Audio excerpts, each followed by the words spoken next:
Antes de ouvir o Toledo, deixa a gente dar uma olhada em outro dado importante também no eleitorado, né? Aqueles eleitores de Lula, de Bolsonaro. Nunes tem 85% dos eleitores de Bolsonaro. Boulos tem 63% dos de Lula, ou seja, aí tem uma margem para o Boulos barganhar para o Nunes, né? Ele praticamente embocou, ou trouxe para ele, melhor dizendo, todos os eleitores que disseram ter votado em Bolsonaro em E, 2022. Então, Diego, oi, Diego, Thales, diga. outro problema que eu vejo é o voto consolidado. 85% das pessoas dizem que não vão mudar. Então você Isso, está com uma margem muito pequena para trabalhar nesse pouco tempo, né? verdade. E aí, Toledo, boa tarde, amigo, novamente. Boa tarde, tudo bom, Diego? E esses números todos, qual que é a tua impressão para esse início, o primeiro Datafolha do segundo turno? Bom, não há registro na história da eleição paulistana de um candidato que tenha conseguido reverter 22 pontos de desvantagem ao longo do segundo turno. Se o Boulos conseguir, será não só uma vitória, mas um fato histórico. Eu recorri a outras pessoas com memória melhor do que a minha para tentar achar exemplos de candidatos que conseguiram tirar uma vantagem assim, e o único exemplo parecido, que deve haver outros, mas que a gente conseguiu lembrar, foi na eleição de prefeito de Curitiba em 2000, quando o Vanhone, do PT, saiu 20 pontos à frente do Cássio Taniguchi, do PSDB, e o Cássio Taniguchi acabou ganhando com 50,5% dos votos válidos, portanto, tirando 20,5 pontos. O Boulos tem 22 pontos atrás do Ricardo Nunes. Mas tem uma diferença, o que eu vejo aí. Eu acho que o problema maior do segundo turno é que é uma guerra de rejeição, né? Vence o candidato que tem menor rejeição. Aí você vai, eu vi ali o Thales comentando, mas por que cresceu tanto a rejeição do Boulos e cresceu também a rejeição ao Nunes? Cresceu 50% a rejeição ao Nunes também. Porque a situação do segundo turno é completamente diferente da situação do primeiro turno. No primeiro turno, você quer votar no candidato que você gosta. No segundo turno, você quer impedir que o candidato que você não gosta seja eleito. Então, você não consegue fazer nenhum ser humano, ou nenhum é exagero, mas a grande parte dos seres humanos não conseguem imaginar no primeiro turno a situação que eles vão se defrontar no segundo turno na hora de escolher o seu candidato.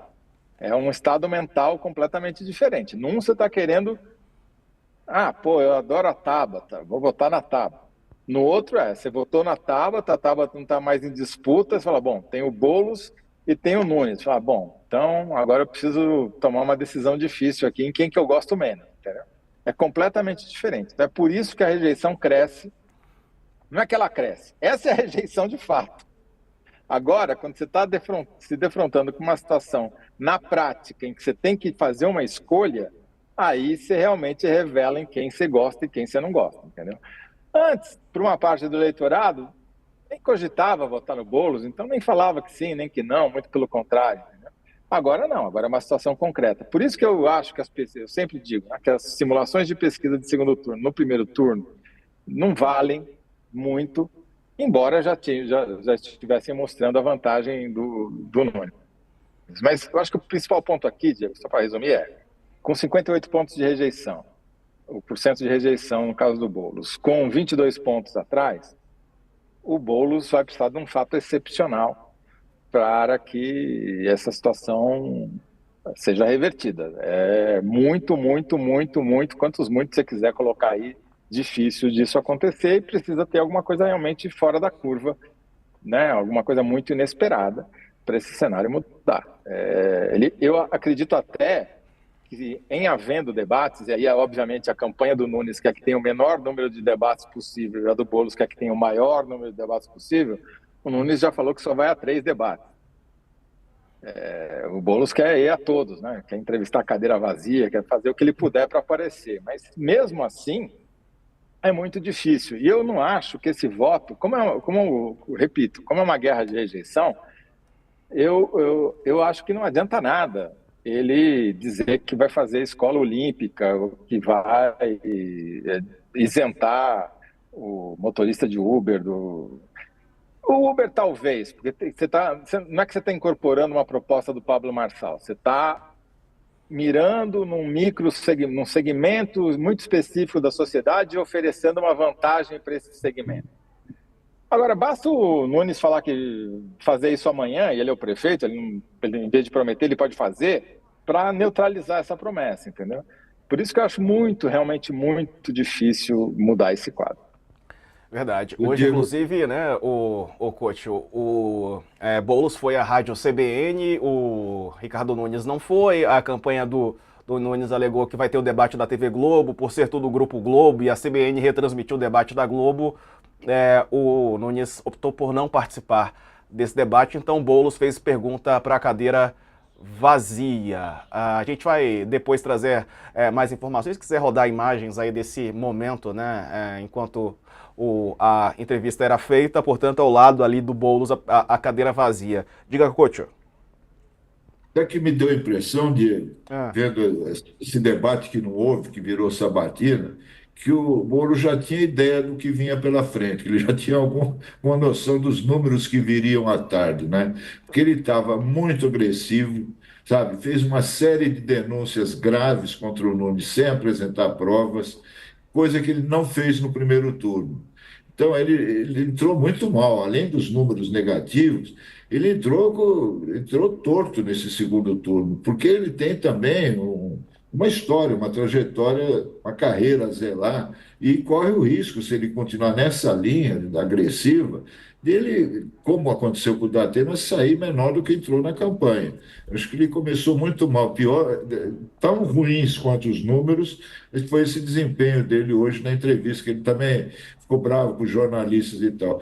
Porque, Diego, olha só, se você pegar todos esses números que nós falamos aí, você chega à conclusão que os votos do Marçal foram para o Nunes e a rejeição do Marçal foi para o Boulos, que era essa rejeição que o Nunes tinha, 58%. Né? Quer dizer, diante desse quadro, não, olha, nem tsunami, nem nada, eu não vejo como, sabe? Já trabalhei em campanha eleitoral, cobri muitas campanhas eleitorais, eu nunca vi uma diferença tão grande do primeiro para o segundo turno, e muito menos, como falou o Toledo, de virar esse jogo. Não vejo como, sabe? Nem que, como eu falei, nem que o Lula fique aqui 24 horas por dia até o dia da eleição, ele não vira esse jogo também, não tem como. E você, Thales? Tá no mudo. Tá desligado. Desculpe. Agora, o jogo do Nunes vai ser fugir da polarização. Fugir completamente da polarização. Já.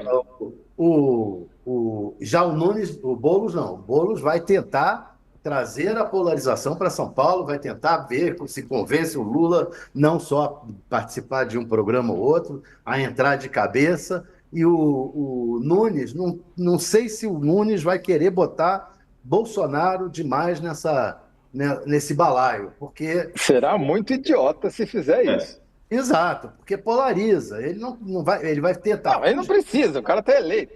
Exato. Vai tentar fugir da polarização e o Boulos vai tentar ver se traz. Agora, por outro lado, se coloca no papel do Lula. Eu vou entrar de cabeça nisso aí para Vou entrar nisso aí, a derrota vai ser minha? Quer dizer, agora eu entro de cabeça e a derrota vai ser minha. O problema que eu vejo, Thales, é que não basta...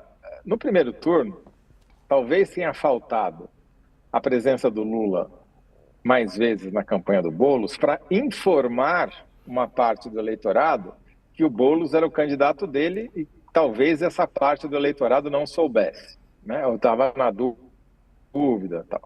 No segundo turno, é muito improvável que uma fatia grande do eleitorado não saiba que o candidato do Lula é o Boulos. E mesmo assim está votando, está declarando voto no Nunes. Não basta, portanto, o Lula dizer para o eleitor, olha, o Boulos é o meu candidato. Ele tem que dizer, olha, o Boulos é o meu candidato e você deveria votar nele por causa disso, isso daqui vai melhorar na sua melhorar a sua vida, isso daqui vai fazer diferença. Tem que dar argumentos para o cara se convencer de que o que ele já tem hoje é menos do que ele tem a ganhar. E aí esses que eu acho que tá a argumentos, dificuldade. e esses argumentos Eles seriam existem, só né? com uma puta participação, com você entrar de cabeça na campanha, ficar ali explicando, só que você chama para si a derrota. Quer dizer, eu entro de cabeça nisso aí, vou estar no programa eleitoral todo dia explicando, olha, o Boulos vai fazer um Bolsa Família igual o meu, eu vou chamar o Boulos para decidir o ministério todo, eu vou chamar o Boulos para... Tem que participar todo dia do programa eleitoral e no final não virou e a culpa é minha porque eu não consegui virar. O negócio é que a matemática não é tão exata assim, essa de transferência de votos, né, Toledo? Exato. Então, Não, o voto não é do Lula, né? O voto é do eleitor. O eleitor vota em quem ele quer. Não existe isso. A gente faz essa conta porque, né, temos que discutir aqui os números. Eu acho que para piorar a situação do Boulos, o próprio Lula vai ficar em dúvida com esses números aí, se ele entra nessa... Eu acho que improvável isso. É uma outra coisa também, Thales, Toledo, Diego, o que o Bolsonaro vai fazer do segundo turno aqui, né? Estão discutindo lá se o Nunes deve chamar ou não. Para quê? Isso só vai trazer rejeição. Lógico. Rejeição. Não tem o menor cabimento. Quer dizer, acabou esse negócio de polarização. Aliás, hoje, o Nunes começou mal o segundo turno também, assim como o Boulos. Uma das primeiras coisas que ele falou é que se o Bolsonaro indicar o Paulo Guedes como secretário, eu aceito. Começou mal. De onde ele tirou isso? E ele acha que vai ganhar algum voto com isso? Não, perde. Pois é. O Paulo Guedes ele traz o Bolsonaro, traz a rejeição. Não, perde duplamente, porque vai que nomeia o cara, daí vai ser um desastre, né?